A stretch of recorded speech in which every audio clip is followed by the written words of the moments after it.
દર્શક મિત્રો, જેપી ગુજરાત ન્યૂઝમાં તમારું સ્વાગત છે। વડોદરા શહેરના સાયકલ બજાર ઘણા સમયથી દબાણથી પ્રખ્યાત હતું। આજે દબાણ શાખાની ટીમ સાથે વોર્ડ ઓફિસર અને પોલીસ બંદોબસ્ત સાથે રાખી દબાણ દૂર કરવામાં આવ્યા। દબાણ દૂર કરતી વખતે વેપારીઓ તેમજ કોર્પોરેશનના અધિકારીઓ વચ્ચે બોલાચાલી તેમજ ઝપાઝપીના દ્રશ્યો સર્જાયા હતા। Bureau report Imran Shaikh.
દ્વારા એ મુજબ એમનો સામાન મૂકવાની સલાહ આપવામાં આવે છે। પ્રમાણે ન કરતા ફૂટપાથ પર મૂકવામાં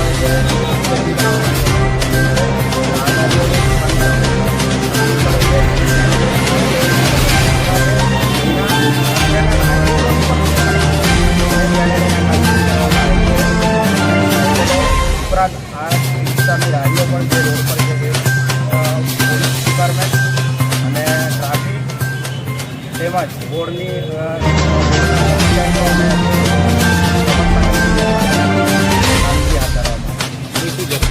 કેટલી સાયકલો ને કેટલી સાયકલો 5-6 જેટલી સાયકલો છે, ટાયરો છે અને ગાડીઓ હાલમાં જપ્ત થઈ છે। અત્યારે ચડાવે છે 3-4 લાખ